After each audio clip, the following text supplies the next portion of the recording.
ये वो देश है जहां बाकी दुनिया से पहले सूर्य की रोशनी पहुंचती है, लेकिन यहाँ आज भी अंधेरा ही अंधेरा है।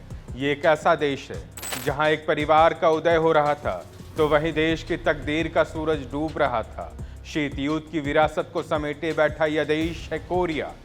The communist-led North Korean army plunged across the line which separated it from free South Korea.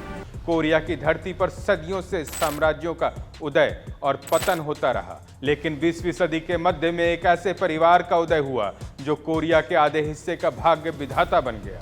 नमस्कार, मैं हूं सुधीर और आप देख रहे हैं एनडीटीवी इतिहास।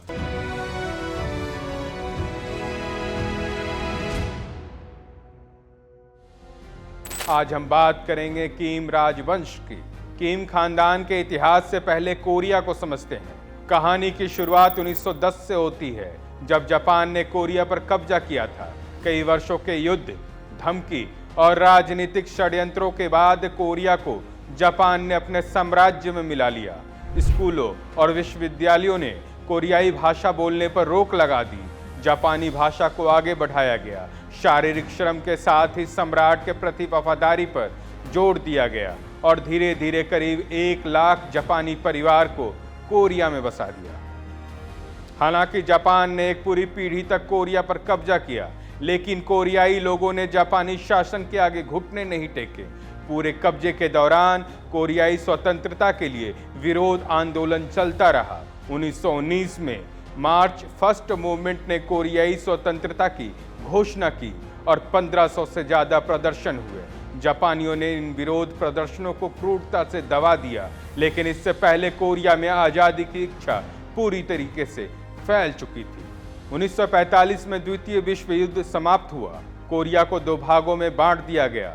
एक उत्तर कोरिया बना, दूसरा दक्षिण कोरिया। गुलामी की धधकती आग के बीच उत्तर में एक 33 वर्षीय गुरिल्ला योद्धा था जिसने प्रतिरोध का बीड़ा उठाया, जिसका नाम था किम इल सुंग। किम इल सुंग से जुड़ी कई कहानियां हैं, जिसमें से एक कहानी के मुताबिक किम ने गुप्त रूप से एक प्राचीन कोरियाई योद्धा परंपरा का अध्ययन किया। कहा जाता है कि इसी ज्ञान से उसे असाधारण नेतृत्व करने की क्षमता मिली। 1945 में जब युद्ध समाप्त हुआ और कोरिया विभाजित हो गया, किम ने अपने गुप्त ज्ञान का इस्तेमाल करना शुरू किया।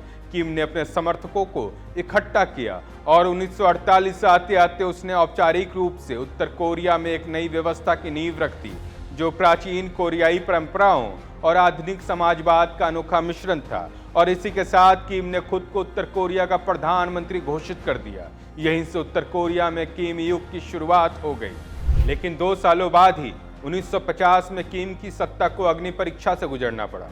उत्तर और दक्षिण कोरिया के बीच भीषण युद्ध हुआ। युद्ध के दौरान किम ने न केवल अपने देश की सुरक्षा की, बल्कि अपनी शक्ति को और मजबूत किया। 1953 में कोरियाई युद्ध समाप्त हुआ और इसी के साथ किम की सत्ता और मजबूत हो गई।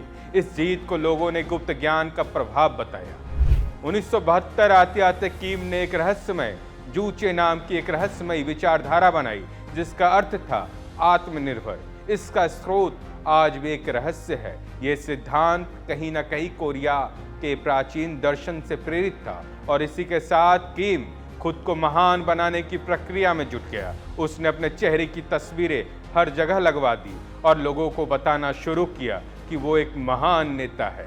इसी के साथ किम इल सुंग ने अपनी सत्ता को संभालने के लिए अगली पीढ़ी को तैयार करना शुरू किया। अपने बेटे किम जोंग इल को अगला शासन बनाने के लिए तैयारियों में जुट गया। 1994 में किम इल सुंग की मृत्यु के बाद किम जोंग इल ने सत्ता संभाली। उसने सोंगुल यानी सेना पहले की नीति अपनाई और 2006 में देश का पहला परमाणु परीक्षण कर पूरी दुनिया को हिला दिया।